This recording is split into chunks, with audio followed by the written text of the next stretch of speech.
Македонските власти до пред 5 дена не чувствувале потреба да побараат помош од НАТО во однос на дојавите за бомби, кои предизвикаа страв коски кај граѓаните. Министерката за одбрана Славјанка Петровска рече дека немало реална закана по националната безбедност. Според неа, тие биле известени да помогнат во рамки на капацитетите со кои располага НАТО алијансата. Министерката посочи дека од првиот ден МВР ги презел оперативните активности за справување со оваа појава. Она што се правеше изминатите 2 месеци, сега да не бидам потпарол на Министерството за внатрешни, но бидејќи беа споделени со нас тие информации, е апсолутно од првиот ден Министерството за внатрешни ги превзема оперативните активности за справување со оваа појава.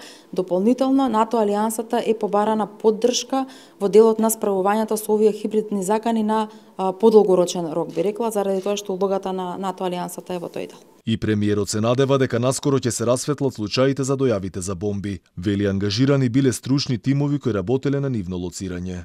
Во него ќе членуваат експерти од кои што имаат експертиза доминантно во делот на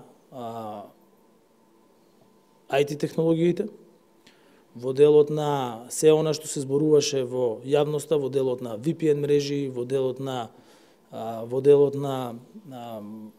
целиот процес на кој што овие хибридни закани се спроведуваат. Тие ќе имаат помош, исто така и од адхок експерти. Според лидерот на ВМРО ДПМН, власта е неспособна да се справи со поразениот систем за лажните дојави за бомби. Мицкоски нагласи дека ова е доказот и ништо не функционира, па затоа вели потребно е да заседава Советот за национална безбедност. За излез од лошата состојба, вели потребни се предвремени избори. Тотално се неспособни, системот ни е поразен, не знаат како и затоа се потребни предвремени избори да дојдат луѓе во институциите кои што ќе знаат како да се справат со овие инциденти. Денеска се лажни дојави на бомба, утре ќе биде нешто друго. И така, ние ќе се вртиме во круг. Имав една можност, направи анализа од Центарот за комуникации во рамките на нашата партија од 2080-та ние да се бориме со хибридни напади.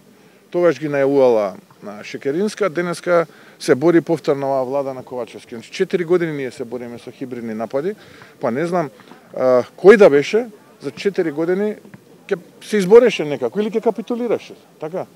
Овие само го држат народот во паника, во страв. Неспособни се, тоа еден збор ги дефинира. Нив неспособни се, затоа се потребни избори. Инаку дојавите за поставени експлозиви најпрво пристигнуваа во училиштата пред се во главниот град. Потоа дојави имаше и во министерствата, трговските центри, хотелите, потоа во стамбено-деловен комплекс на железничката станица, во полициската станица во центар. За прв пат лажна дојава имаше и на Скопскиот аеродром, пошто експресно сите летови беа одложени за само неколку часа.